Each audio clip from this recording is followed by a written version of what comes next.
Okay guys, mayong hapon guys. Naanay mayong balita guys nga ato na sagap. Kini si Vladimir Putin sa Russia. Imbitado na din sa Pilipinas kabahin sa ICC arrest warrant. So, may siguro ni nga pakita siguro si Senador Bato sa taga Russian maka-anha sa summit din sa Pilipinas.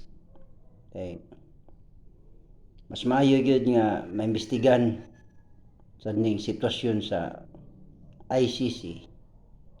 Niabot na siguro mga panawagan sa taga ICC nga dapat gyud makialam sila sa national nga ning ICC nga nagasahatag og kasamok sa Pilipinas. Ano mga guys nga nakita na ko karon nga balita nga si Vladimir Putin moanhi sa Pilipinas.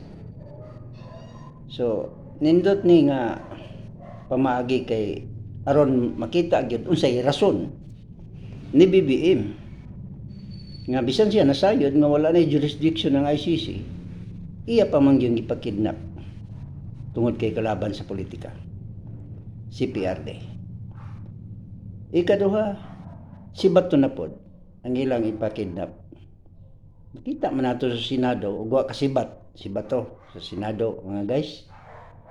Tuan na sa ICC si Bato karon, mas may gani kay nakasibat si Bato, maduna na po'y kaabtik po si Bato nga nakaikya sa Senado. Kaya wala pa, duha gid sila si PRD dito sa ICC. So salamat ko nga kining isa kadakong nasod nga manggugubat nga dunay katakos, dunay kaisog, muna angay sa usa ka presidente nga sa atong Pilipinas unta dunay mobarog nga kung isog man si PRD doon na pa'y mas labaw pagkaisog ni PRD nga among gusto nga makita. Kaya aron kini mga sindikatong politiko, mga CPP, NPA, NDF nga may connection sa ICC, International Court, mga kasuhan o kaning mga grupo sa ICC nga naa taga Pilipinas nga nagakunayban sa internasyonal, makasuhan para nga matapos na ning problema. Mapadayon po ng daghan kayong malita-malita. Sobra gatos na ng mga sundalo ron nga manggawas nga nakadawat og deliver og malita-malita gikan pa sa 2022, 2023, 2024, 2025. Grabe yung hinakutay sa kwarta ng mga sindikatong politiko. Nya, dugang pa hasta banto ra din mga Mr. Media nga dili mo balita si Arnold Claudio, wa na mo balita og baykam wa na mo balita og katong malita-malita, wala gina sila mga Mr. Media kay nakadawat man di ay malita-malita po. Uy, usa na lang katulpo, bintulpo na lang ang wa kadawat og balita.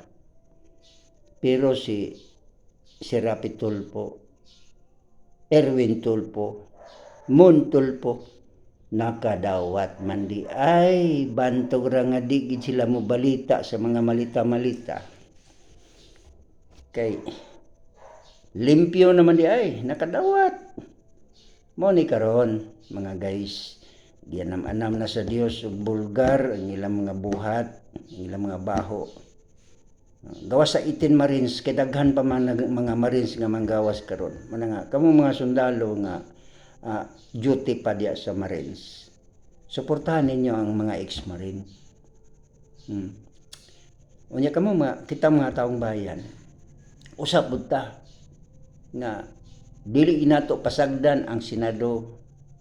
Kinahanglan gyud nga naa gyud ang presensya sa mga katawhan Pilipino nga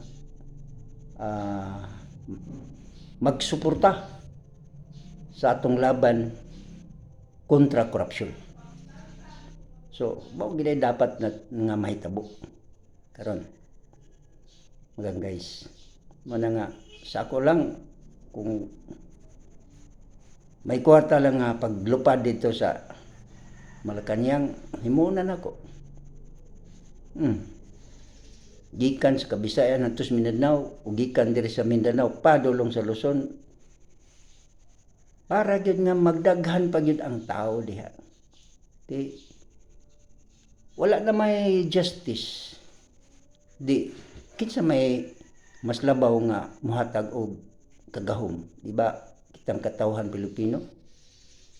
Kita na ang mahimong justice anang ulahing panahon kay failure ang atong justice system. Dili makamove tungod nining pinakadakong sindikato gikan pa sa 86 nga nakasulod.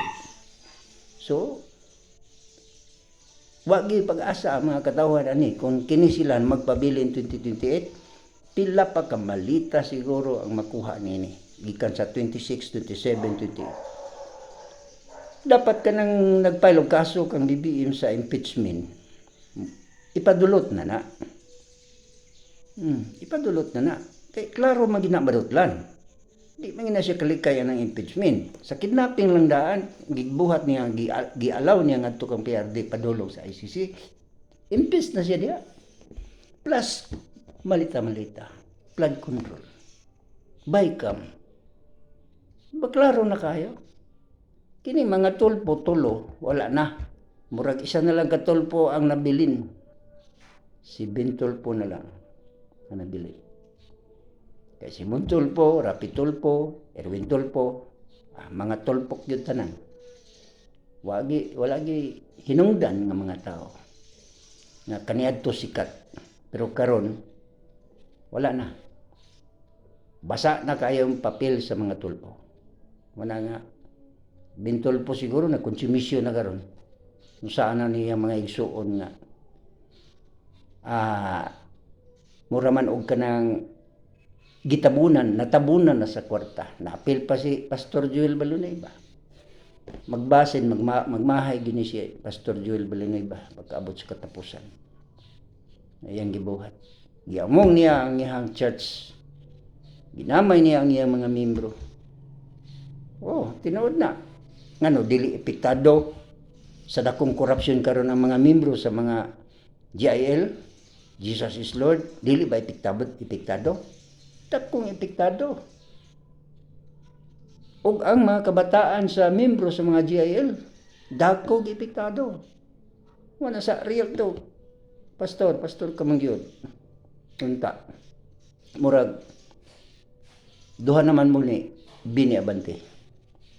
Katong pastor sa Baptist Church. Nahimo na mong mga mini. Nahog na mo sa Mateo City 21. Bisag nagdala mo sa ngalan, Jesus is Lord. Apan wala mo magsunod sa kabubuton sa Dios. Diha sa pagkamatarong. Wa ninyo labani ang pagkamatarong. Gisalikwan ninyong pagkamatarong o inyong gisabak ang buhat sa yawa. Buhat sa kangitgit. Imbis kay ikaw ang kahayag, dat-on nimo mga tao sa kahayag, ni uban ka na hinuon dito sa kangitgit, magsukarap kagyud. Pastor Villanueva. Muna nga. Kapit na maabot ang termino, kapit na maabot kay Vladimir Putin. Nana, basin maabot pa na si Xi Jinping, kana si isa si kining taga Israel. Basin maimbita pa na sa summit. Muna panawagan gyud sa mga katawhan Pilipino, mga ordinaryo nga, mga dagkong nasod sa problema nining ICC nga nagsulod dinhi sa Pilipinas nga naghatag kagubot, dapat tapuson na ni. Luoy na kayo ang mga ordinaryong Pilipino. Luoy na kayo ta.